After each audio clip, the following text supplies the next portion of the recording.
አውንታ በርሲሳ እንደው ያንተን ውለታ እንዴት እንደምንመልስ ጌታ ኢየሱስ ብቻ ይወቀው። ሌባ ይፈራና ዲያመንዱ እንዲባረክለት እስራኤል ዳንሳ ጋር የሄደው ጸልየው ሲነሱ ዲያመንዱ እጁ ላይ አልነበረም። የት ሄደ ሲለው ሰይጣን ወሰደው። እኛ ጴንጤዎች ሊትራሊ በቃ ወንበዴ ነው እያመረትን ያለ ነው በኢየሱስ ስም። ስለ ዲያመንድ ጉዳይ ዛሬ ላውራ ፈልገን መጣሁ። ለዚህ ሁሉ ደግሞ ተጠያቂ በህብረት የምንስቅለት አንድ ወንበዴ አለ። እሱም በኢትዮጵያ የወንጌል አማኞች ታሪክ ውስጥ እንደ ፓስተር ዳዊት ወንድም ሶፎንያስ ወንጌል ላይ ያሾፈ ያላገጠ የቀለደ ሰው አለ ብዬ አላምንም። እንደ ህዝብ እኮ ነው ገደል እየከተቱን ያሉት። እግዚአብሔርን መፍራት እኮ ቀረ። ሳቲውላ ዶናውጣ ደጋግመ ይቅርታ ጠይቀህናል። መድረክ ላይ ግን ልናይ አንፈልግም።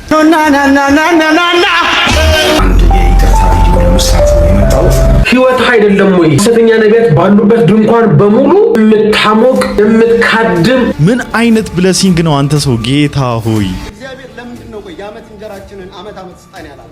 እግዚአብሔር የዛሬን በልተ ለነገ እንድታምነው ስለሚፈልግ አይዴቭ ጌታ ኢየሱስ ዘመንህን ይባርኮ። አቡ ዝም ብለህ ታሻማለህ። አንዱ እዚህ ውስጥ ለኔ ነው።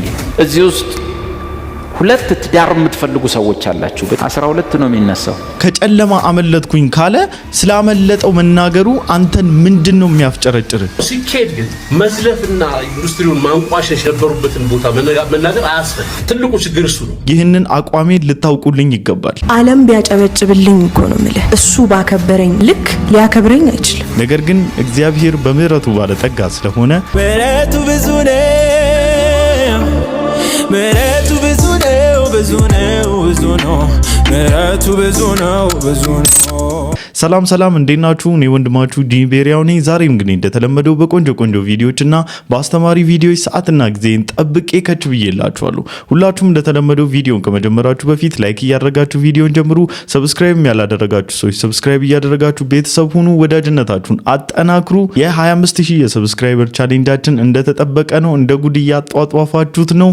ሰብስክራይብም እያደረጋችሁኝ ያላችሁ ከልብ ምስጋናዬ ላቀርብላችሁ ወዳለሁኝ። ቀጥታ ወደ ቪዲዮአችን። ግልጽ የሆነ ዝርፊያ ተጀመረ። በቃ 10 ሚሊዮን 45,000 ዶላር የሚያወጣ 28.7 ግራም ዲያመንድ ከጋምቤላ ወደ አዲስ አበባ ይመጣል።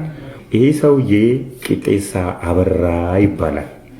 ከጋምቤላ 28.7 ግራም ዲያመንድ ይዞ ይመጣና የሚገዛው ሰው በደላላ ያፈላልጋል።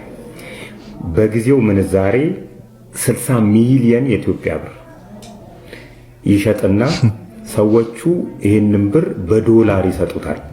በዶላር 10 ሚሊዮን 45,000 ብር ሲሰጡት በዶላር አልፈልግም፣ በብር ቀጥታ አካውንቴ ላይ አስገቡልኝ ይላቸዋል። በጊዜው ሰዎቹ ብር አልነበራቸውምና በቃ ዘርዝረን ሰኞ ዕለት እናስገባልሃለን አካውንት ላይ፣ እስከዛው ድረስ ዲያመንዱ አንተ ጋር ይቀመጥ፣ ብሩን ያዝነውን ዶላር እኛ እንዘረዝራለን ይሉና በዚህ ይስማማሉ። ቂጤሳ ከጋምቤላ ነው የመጣውና ሌባ ይፈራና ወደ ቸርች ይሄዳል። እስራኤል ዳንሳ ጋር ማለት ነው። አንድም ከሌባ ፈራቻ አዲስ አበባ ሌባ ይሰርቀኛል ብሎ ነው። ሁለትም ደግሞ እንዲባረክለት ዲያመንዱ እንዲባረክለት ፈልጉ ነው ወደ እስራኤል ዳንሳ ሄደው። በእርግጥ ያሳዝነኛል። ይህ ሰውዬ ከዚህ በፊት ታሪኩን ነግሬያችኋለሁና ያን ጊዜ ትንሽ ፎሎወር ስለነበረኝ ብዙዎቻችሁ አልሰማችሁትም ይሆናል። ስሙት። አሁን እስራኤል ዳንሳ ጋር ሄድና ለእስራኤል ዳንሳ ጸልይልኝ ብሎ ዲያመንዱን ይሰጠዋል። እሺ። እስራኤል ዳንሳ ከዚህ በፊት ዲያመንድ አይቶ አያውቅም ነበርና ሁሉንም ምዕመናን ተንበርከኩ ይላቸዋል። ተንበርከከው ጸልየው ሲነሱ ዲያመንዱ እጁ ላይ አልነበረም። እስራኤል ዳንሳ ጋር ወይ ጌታ ኢየሱስ ሲለው ሰይጣን ወሰደው። ሰይጣን እንደ ሰይጣን ይወስዳል ብዬ እዛው መድረክ ላይ ስተናነቀው እስራኤል ዳንሳን የእስራኤል ዳንሳ ጋርዶች ይዘውኝ ገስታ ውስጥ አስገብተው ደበደቡኝ ይላል። ቂጤሳ ኢየሱስ አበራ።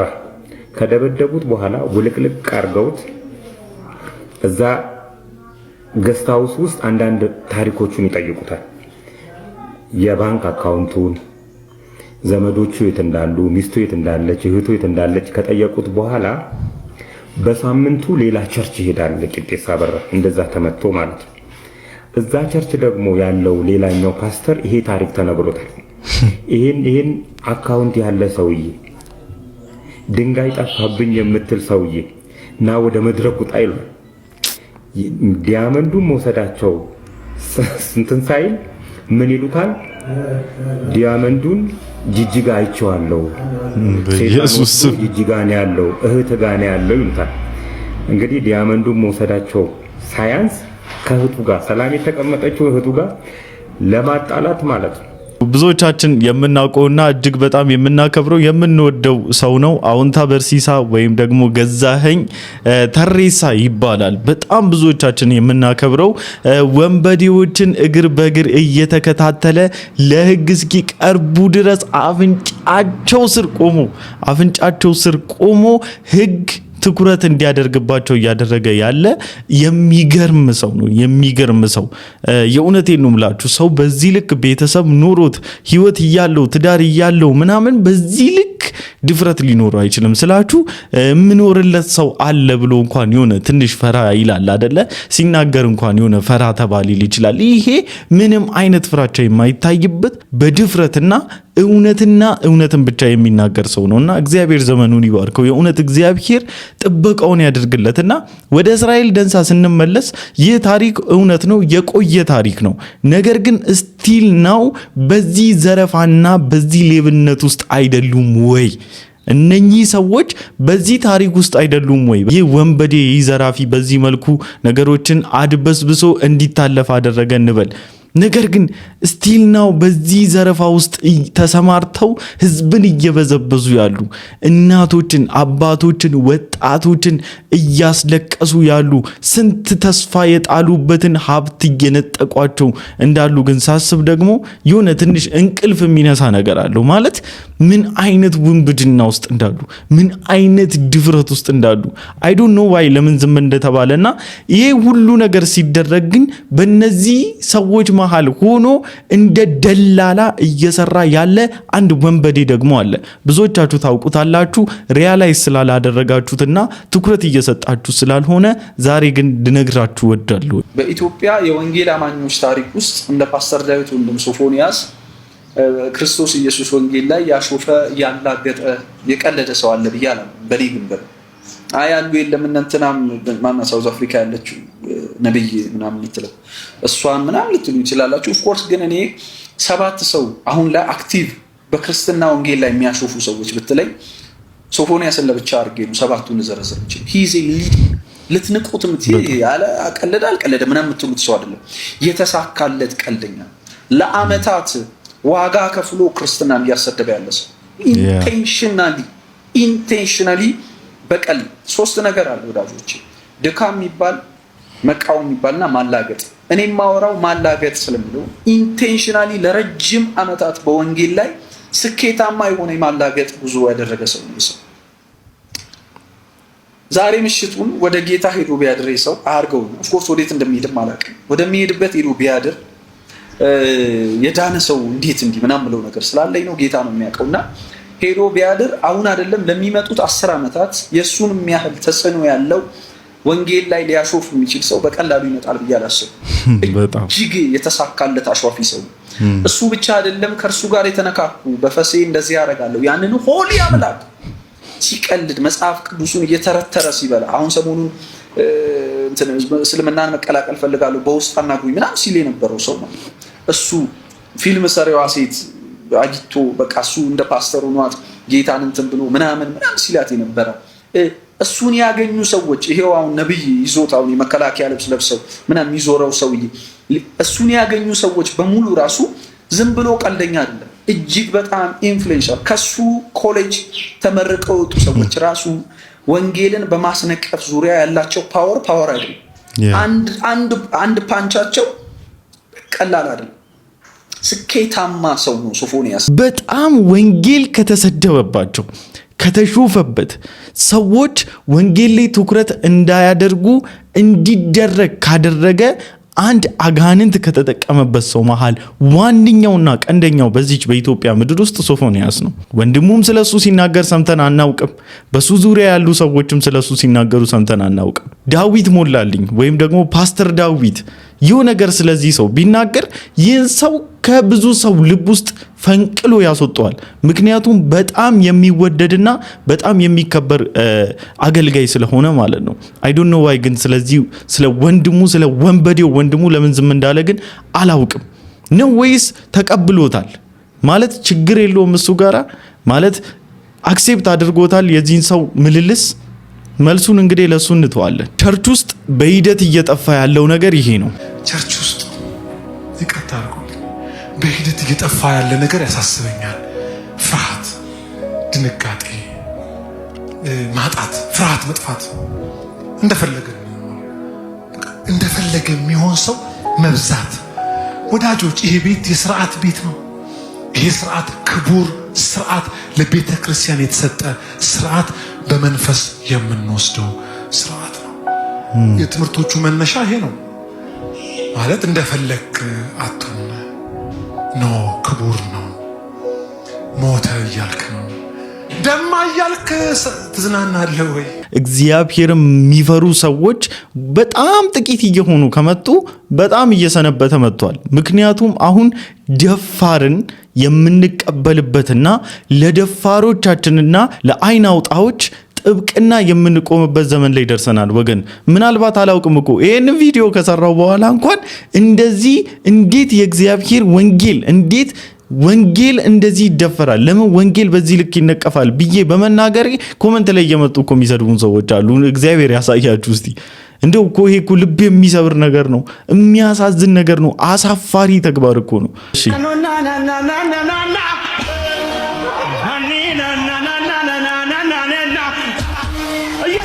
ሰላም ቅዱሳን እንዴት ናችሁ? በዓለም ዙሪያ የምትገኙ ኢትዮጵያውያንና ኤርትራውያን፣ እኔ ወንድማችሁ ዘማሪ ናቲ ነኝ።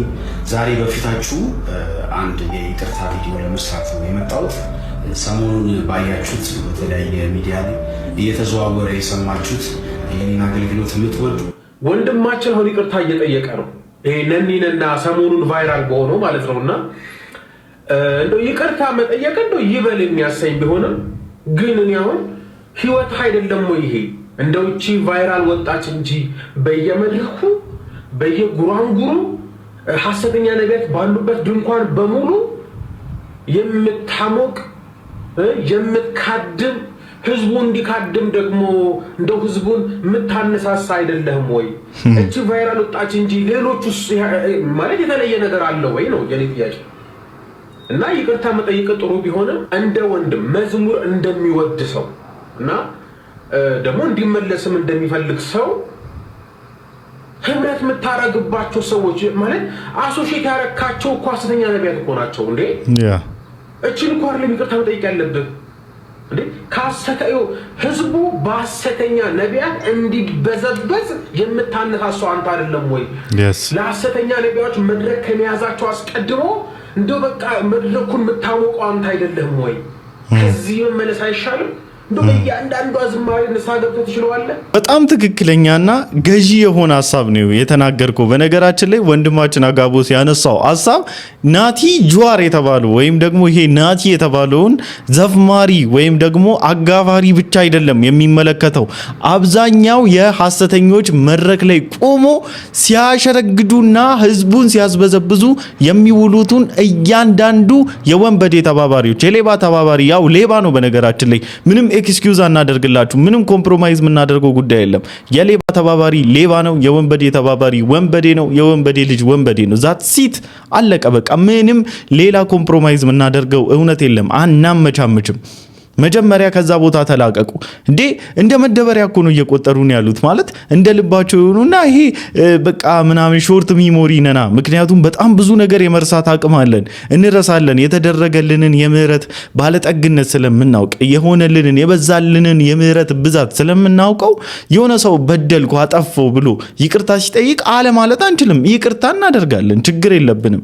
ግን መድረክ ላይ ልናይ አንፈልግም ብራዘር፣ ልናይ አንፈልግም ስለ እስከ መጨረሻ አይደለም። ተረጋጋ በቃ ሲቀጥል በእርግጥ እኔ የሚመለከተኝ መድረኮች ላይ አይደለም የምትቆመው አይመለከተኝም ግን በአንተ ስም ደግሞ ህዝቡ ጴንጤ አድርጎ ወስዷችሁ ጴንጤን እየነቀፈ ስለሆነ ወንጌላውያን አማኞችን እየነቀፈ ስለሆነ ግን መናገርና እናንተ መገጸጽ ግድ ይለናል በድፍረት የገባችሁባቸውም ደግሞ የምናከብራቸው አብያተ ክርስቲያናት አሉ የዋው ህዝብ ላይ እየቀለዳችሁ ስለሆነ ነው የዋኖ ብሬን ዎሽ እናድርገው እስቲ ዝም ብለ ይቅርታ ጠይቃችሁ ባኪ ረሱላህ ተባብላችሁ መጣችሁ ቪዲዮ የምትቀራረጹትና መልክ ስትሰሩ የማናውቅ ነው እንደ ይመስላችሁ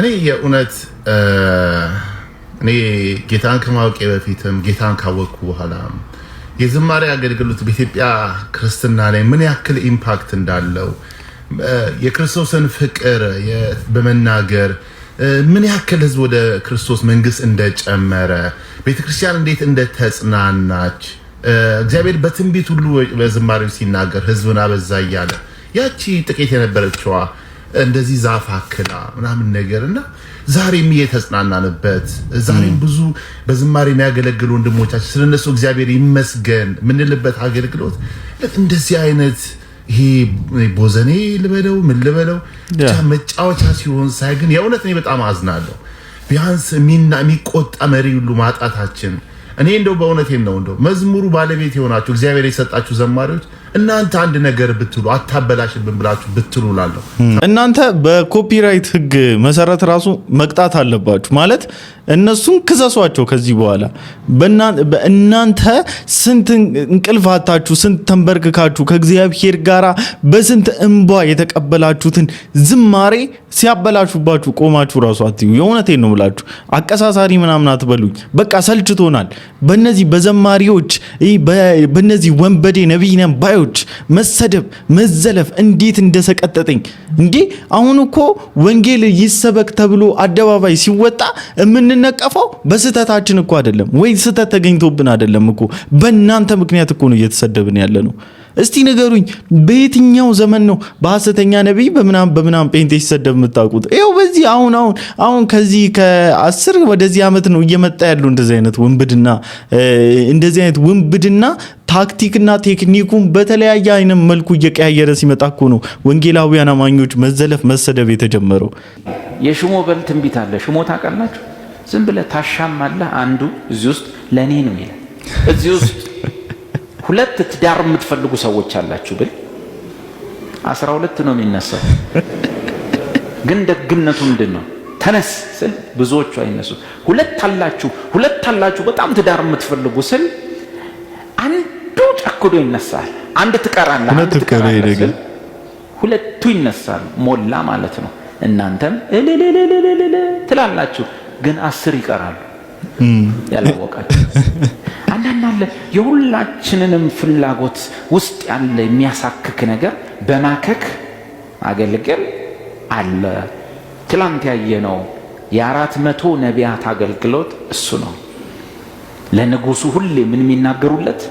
በጎን ብቻ የሚናገሩ ማንን ይጠላዋል ሚኪያስን ለምን ሚኪያስ ምን ስለሚል እግዚአብሔር የሚናገረኝን ብቻ እሱን እነግርሃለሁ ውጤቱን አይተናል ተናል ወንድማችን ዳዊት ፋሲል እግዚአብሔር ዘመንህን ይባርክ የእውነት በቃ ያለው ሪያሊቲን የተናገረው በነገራችን ላይ አሁን እንደዚህ አይነት ህዝብም ተበራክቷል ማለት ይሄ እሱ በገለጸው መልኩ ብቻ ራሱ ሳይሆን ኦን ፐርፐዝ የሆነ በቃ ትንቢት ፈላጊ ማለት ነገው ፕሪዲክት እንዲደረግለት አንተ ነገም ፕሪዲክት ማድረግ ከብዶ ነው እንዴ አንተ ነገም ፕሪዲክት ተኝተው ለነገ ታዲያ ምንድነው የምን ሰክሰስ ነው ይፈልገው ፕሪዲክት ማድረግ እኮ ቀላል ነው ያንዳንዶቻችሁን ህይወት ነብይ መሆን እኮ አይተበቅብኝም ነጋችሁን ፕሪዲክት ለማድረግ እንዴ የዛሬው ውሏችሁ ራሱ እኮ ነጋችሁን ይወስንላችኋል በመድራቢው ነገር እንኳን ካየም ማለት ነው ነገር ግን በእግዚአብሔር ዓለም ውስጥ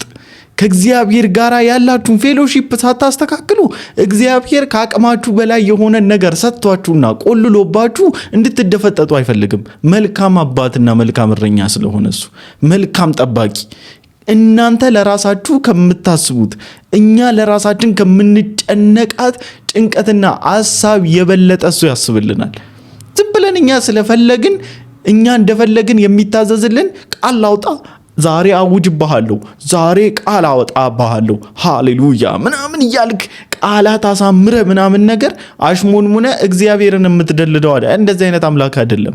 እግዚአብሔርን በመደለል ለመኖር የምታስቡ ሰዎች በክርስትና ውስጥ እግዚአብሔርን እየደለላችሁትና እግዚአብሔርን ወደ ሐሳባችሁ እየሰካችሁት አትኖሩም። እናንተ ወደ እግዚአብሔር ሐሳብ እየተሰካችሁ ትኖሩ እንደሆነ ትኖራላችሁ እንጂ። መጽሐፍ ቅዱስ ላይ የዕለት እንጀራችንን ዕለት ዕለት ስጠን የሚለውን ጸሎት ታውቁታላችሁ? እሱ ጸሎትን እግዚአብሔር ለምንድን ነው ቆይ የዓመት እንጀራችንን ዓመት ስጠን ያላል? እንደዚህ ብላችሁ አታውቁ?